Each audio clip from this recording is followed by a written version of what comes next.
And Mike just had a touch, an approach that worked. And you said it, Luke, and so many of the other swimmers say it. He was the first coach that really had an ability to adjust swimmer to swimmer. That's right. Some people needed coddling, and other people needed, he needed to yell in their face and inch from their nose. And he hated doing that. But he knew that they needed psychologically motivators and demotivators. It varies from person to person. And so what works for one person doesn't work for another person.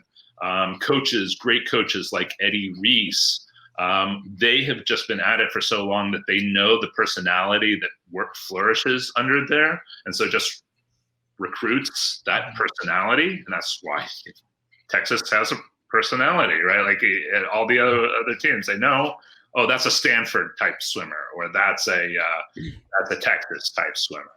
And so there's nothing wrong with that. There's nothing wrong with that.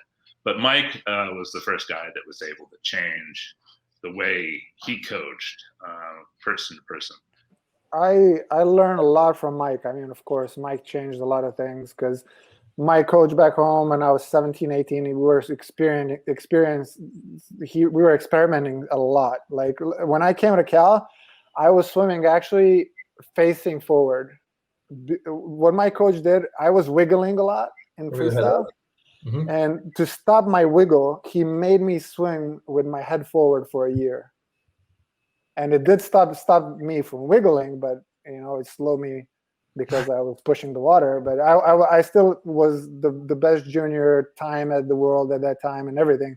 But I came at Cal, and the first thing that Mike did is said, put your head down, put your head down. That's the biggest mistake you can make.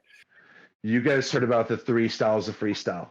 Well, you know what? And, with Mike Bottom, he was one of the first people that started entering at the top of the stroke with flat hands or their pinkies first, right? And the idea with that is, most people, including Phelps, and if you look at a lot of underwater video footage in fly and freestyle, they enter with their thumbs first, and they skull outwards, and then skull inwards, and then finally skull back. So it's like a question mark kind of look.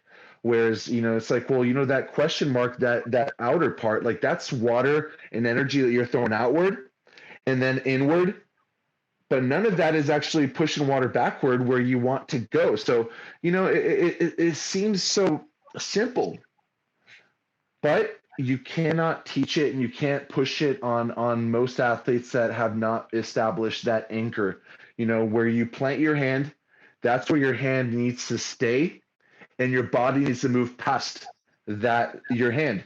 It's not your hand moving past your body. It's your body moving past your hand. So if you watch top level athletes in the freestyle events, for example, you see the lane lines being blue, white, blue, white, blue, white. Watch their hand in that spot where they place it. If they place it in the white buoy area, you're going to see their hand literally stay there and their body moves past it. So that's perfect harmony with the stroke, and we thought a lot about that. We did quite a bit of sculling, but we thought about ways just to be more efficient and how can we be better. And I really did learn a lot from Mike Bottom, and now today you see a lot of sprint flyers literally emulating and using that technique, where that wasn't the case back then.